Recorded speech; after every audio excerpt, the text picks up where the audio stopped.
around that person that maybe they were one level below you or maybe even a couple levels below you as far as the leadership of the team is concerned.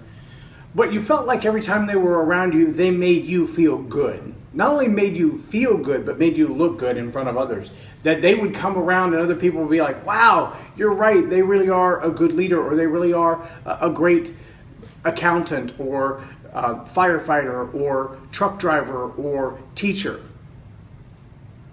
That person that is able to look up the chain of command or look up to other leaders and bring to them the recognition of people around them is a person who has mastered the attitude of honor. At the same time, I wonder if you've experienced, as I have, that person who works alongside you or maybe one step above you or maybe even you're their boss. And you feel like when they come around to pat you on the back, you're wondering if they have an ice pick in their hand at the same time. I think we've all been betrayed by someone at one time or another. I was recently in a meeting as an observer, and it was actually a place that I was going to be there to teach, but as I was in the meeting and the meeting was underway, there were all strangers. There was only one person in the room that I knew.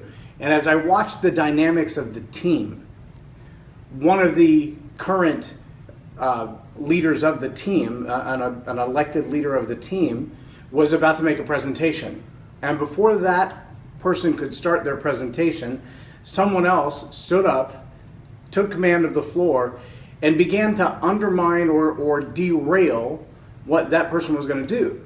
Now, there are times that we have to respectfully disagree with a particular direction that our organization is going to go. We need to stand up and go, no. I'm not going to sit idly by and watch our entire organization be hijacked. And there are times that we have to gather together the forces, whether it's other people within our organization or it's outside legislative forces or whatever it is, and go, okay, we've had enough of this. It's got to stop. In fact, it is what our country is founded on, that we, as colonists, coming to the United States, coming to this land that later became the United States, stood up to the tyranny of the king and said, we don't want to be ruled that way anymore. We would rather do our own thing, even if it's at our own peril. Now, we have some different skewed ideas today of what that looked like. And as a result, we have some different ideas of how to go about it. And so it's real easy to step into an organization where one person has made a bunch of decisions that not everybody agrees with. It's also easy to step into an organization where one person who's not in charge has a lot of ideas that they want to hoist onto the organization. All of those things are good. Do you hear me? All of those things are good. If we didn't have the friction of leaders and common people rubbing against each other, we would have tyranny. And I don't care if you're talking about your local church community that's putting on the Halloween carnival or the fall festival or whatever you want to call it, or if you're talking about your PTA, or you're talking about your city council, or you're talking about the mayor and his boards, or you're just talking about a team of people trying to do business together. If there's one person in charge and no one else has any say, you're in trouble. Now let me stop right there and say, even then, honor is required. So what do I mean by honor? Well, I'm going to challenge you to look up the dictionary definition of honor so you can really start to get your head around it. But I want to talk about some aspects of honor that are very, very both critical and missing in our day. Our generation has not been raised up, or this generation that we're seeing raised up now has not been raised up with a deep concept of honor. In fact, it's more common to find dishonor. It's more common to find someone who you would pass on the street who would knock you out of the way to come through the door, who would push you out of the way to get through the door in front of you, even if you're already holding the door. It amazes me. One of the things that I do on a regular basis is to hold the door if I see someone else coming. I've been known to stand outside of a restaurant holding the door for 10 or 15 minutes because not one person coming in the door has thought, well, gee, I wonder if he's going inside too. They just see someone holding the door and they expect that I'm going to continue holding the door for them. That's a little odd to me. I can't imagine myself doing that. I am gracious enough if someone holds the door and tells me to go ahead that I will go and say thank you. But how about those people that when you're holding the door for them, they see you holding the door for them. They saw you holding the door for the people in front of them and recognize that even once they're to the door, you're still holding it. And yet, they have to push on it anyway. As if you're not holding it back far enough. I don't need you to hold the door for me. I got this on my own. Not a thank you, but almost a self-chosen offense that someone would do such a kind thing for them. Doesn't that seem odd? See, one of the challenges with honor is when we don't honor ourselves in a normal way, in a humble way, but to say, I treasure this human life that I have. I know that I have worth and I know that I have value. Then it's really hard for us to honor other people. The little phrase you'll see on the screen there, I may disagree with your policies, your politics, and your personality, but I will treat you as royalty in spite of how I feel. Sometimes we encounter those people who do have a leadership position above us or who are our peers, and we just cannot get along with them. But you know what? I don't have to want to go have a cup of tea with you or spend time hanging out with you or know what your birthday is or what your anniversary is or when your children are born or what school they go to or what grades they got. I don't need to know any of that stuff to honor you. I also don't need to know any of that stuff to lead you. But as leaders, we've got to be willing to be committed to the fact that that's another human being and they deserve dignity. They deserve respect. They deserve honor because they're here and they're alive, if nothing else. Honor isn't about position always.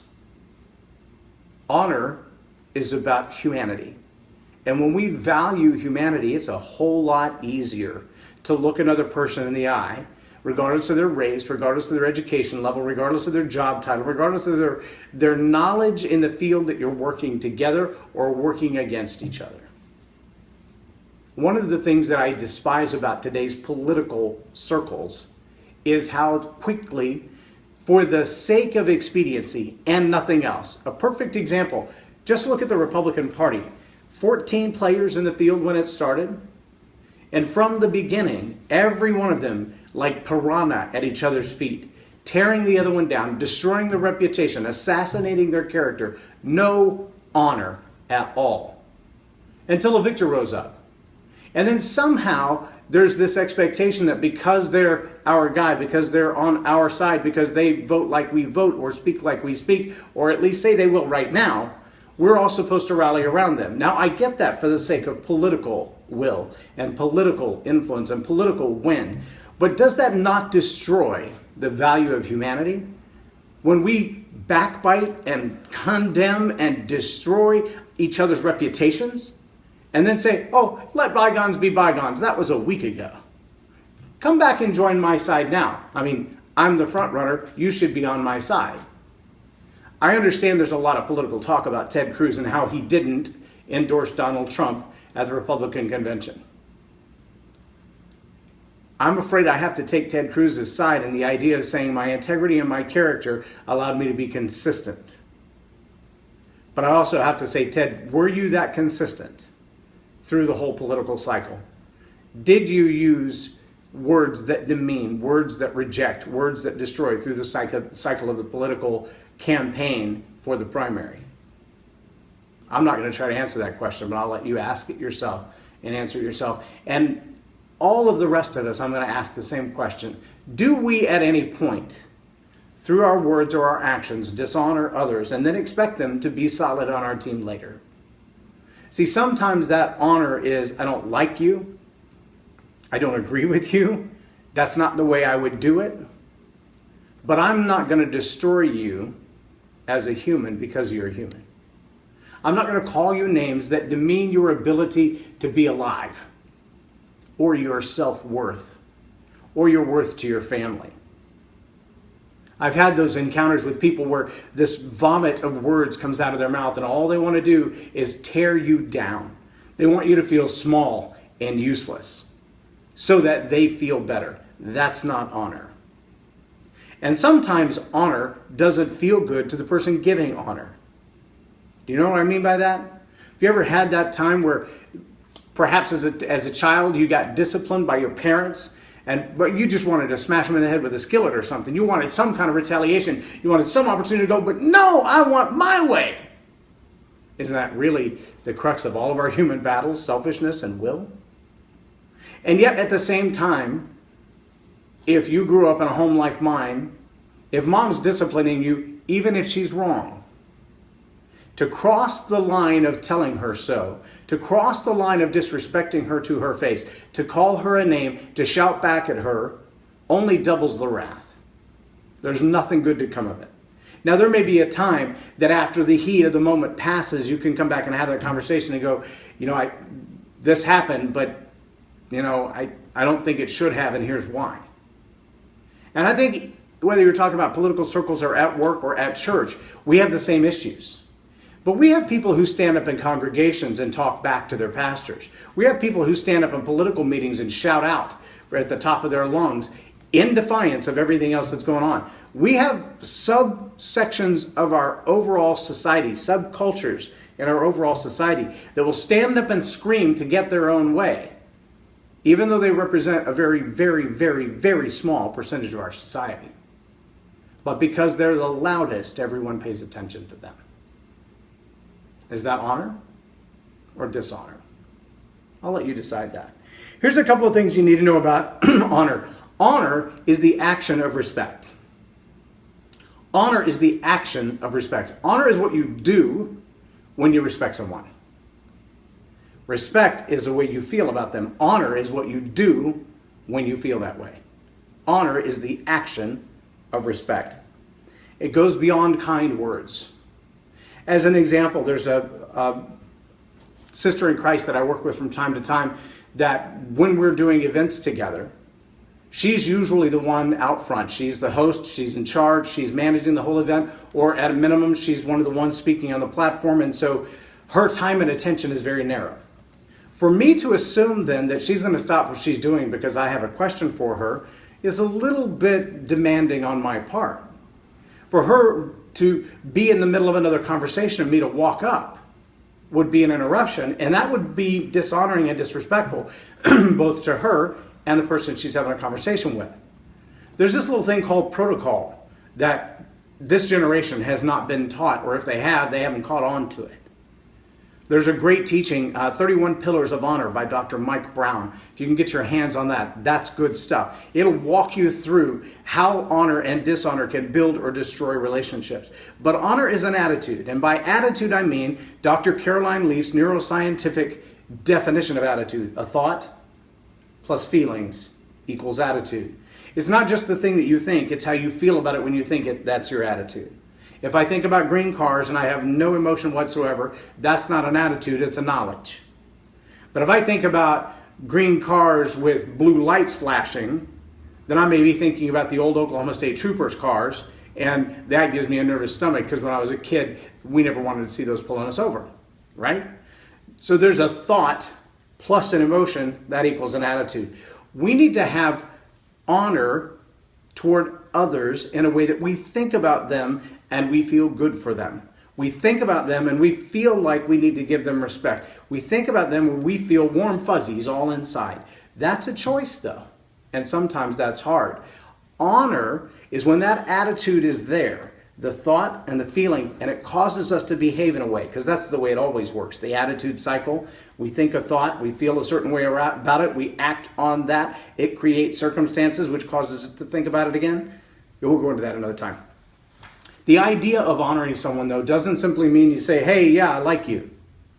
It means that you do things that demonstrate that. So back to the story with this particular young lady. When we do work together, I know that her French vanilla latte is one of her most important essentials in the morning.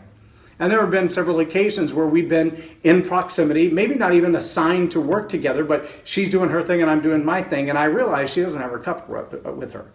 Whether that means she put it down somewhere or didn't get a chance to get it yet, either way I know that she kind of thrives on that. So I will actually go and buy a cup of French vanilla latte and bring it to her place, whether it's in her seat so that when she sits down she finds it, or I bring it to her where she's standing. She doesn't have to ask what's in the cup. I know how to make it, I know how she wants it, and I'll bring it to her. The same thing with my wife, chai tea latte, extra chai, light ice, sometimes a little caramel. That's the way she wants it. I don't have to ask her that. But to honor her, I can do that in advance, to do something for her that she doesn't expect, she doesn't demand, but I have a chance to give. It's a sign of respect that comes with action. That's honor. It goes beyond kind words. Honor is unnatural, and it requires effort to become a habit. I want you to think about that for a minute. It's not natural for me to go buy someone else a cup of coffee. It may be a kind gesture, but it's not something that I do all the time. Holding the door open for people, that is an act of honor because I respect them, regardless of who they are, where they come from, what they're wearing, where we're going, why we're going in this door. If I see someone else coming to that door out of respect for another human being, my act of honor is to hold the door for them. That's now a habit. I've been doing it for a long, long time. And I drill that habit into my teenage boys. One of my boys has a girlfriend. And from time to time, she'll say, "Oh, I got to open my door." And I'm like, "So you didn't give him a chance to honor you?" Honor is a tough thing to do because it demands of us action. It demands that we stop what we're doing and do something for someone else. That we lay aside our own priorities for a moment and focus on someone else's priorities and needs. That we give up our wants. That we not be selfish in this moment, but what we do about others. And that doesn't mean we have to like them, that we politically agree with them, that we personally want to hang out with them. But it means for the moment, for now, this act of honor is to show them respect through some deed. And that is not easy work. That requires a habit, and it requires discipline to do that on a regular basis. We have intimacy and self-discipline left as attitudes that we're going to discuss, so we will dig into that a little bit more. Honor transforms relationships. Can you imagine the way that people around you feel when you act in a way that honors them? And by that I mean you do the action of respect. You don't just say, "Oh, I respect them." Or here's the best one. I love this one. Because 9 times out of 10 it's used wrong. In fact, it's used as that pat in the back that has an ice pick in it. When someone starts a sentence with all due respect. Now, generally, that statement is designed to be, at its core, a way of saying, I disagree with you, but I respect your position. Or I disagree with you, but I respect the fact that you're the judge, or you're the officer, or you're the leader, or you're the boss, or you're the owner, or you're the pastor, or you're the teacher. I disagree with what you're saying, but I don't want that to be dishonoring to you. That's the way that phrase was designed. Unfortunately, it's not used in that manner. Most people whose heart is in a questionable place. And by questionable, I only mean they've got their own intent on their focus. Their desire is to be selfish. What they want is to be noted. What they want is to be recognized. What they want is to be the one of honor. And so they'll start a sentence or a comment that is usually degrading, that is usually dishonoring, that is usually disrespectful, with a statement like, "with all due respect." And what they're really saying is, you have no idea what you're talking about. Now, if it's used in proper context, the way you might address a president or a governor and say, "with all due respect, sir," then what you're asking for is permission to express your ideas and yet leave that person in the position of honor and respect that they have earned or that they have deserved. Now, here's one of the challenges that we have as a society. The more entitlement creeps in, the more honor is ignored. A perfect example is the assassination of our police officers. Yes, we have bad cops. There's no doubt about that. We have people who go to become cops who can't pass the psych profile because there's something wrong with them, and what they want is the authority of being a cop. And some of those people are just manipulative enough to get past the test, to get past the inspections, to get past the interviews, to put on the badge, and they still carry the narcissistic ego that says, "You're going to respect me because I have my badge on." That badge is a position of honor, but that doesn't make you a respectable person. You follow that? That job title may be a position of honor, but it doesn't make you a respectable person. And honor is the act of respect. I don't respect someone just because they have the badge. I respect the badge, but the person's respect is different. And I separate them. I will still honor them as a human being. I will still respect the authority of the badge. But don't think for 1 second that means that I am required to respect a person who has not earned it or who shows disrespect in exchange. Honor will transform a relationship into something totally different. Just taking that moment to do an act of respect for someone else will change the way they perceive you and change the way you feel about them. And if you do that long enough, if you honor them long enough, it will change your entire perception about that person. Try me. Just test that theory. Find someone that you have a hard time dealing with sometimes and show them honor by doing things for them. Give them gifts. Offer suggestions, not for your own gain. Speak kind words, and then go beyond that. And see if it doesn't change the way you perceive them, the way you feel about them, when you hear their name, how you think about them. And finally, dishonor destroys relationships.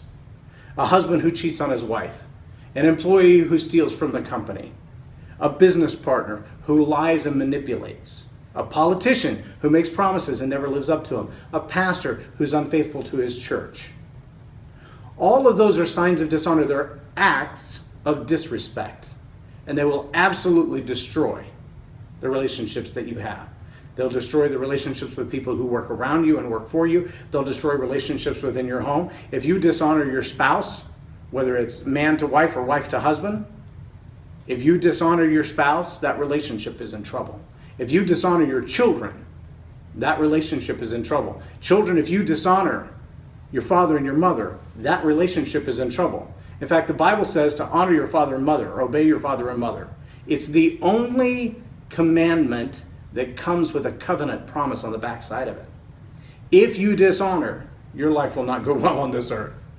And that's not just about parents and children. That's any relationship. If you dishonor the people around you, your life is not going to go well. Your seed is not going to be blessed. The efforts that you put in are not going to come back to you the same way that you expected. That's what dishonor does. Tomorrow we're going to talk about the attitude of intimacy. I know that sounds really, really bizarre as a business environment structure, but when you understand better what intimacy is, you'll understand how valuable it is.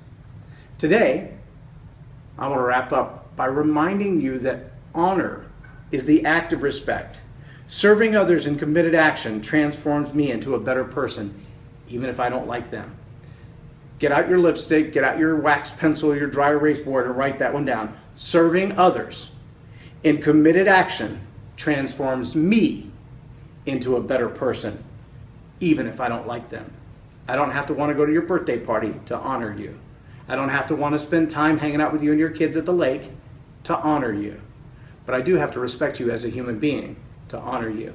And that makes me a better person. If you'll learn to honor others, learn to do acts of respect for others, absolute strangers, and even people you don't like, you'll find that your life will be a lot better off and you will become a better person. I am J Loren Norris, and you've been watching Tell It Like It Is TV. Have a blessed day.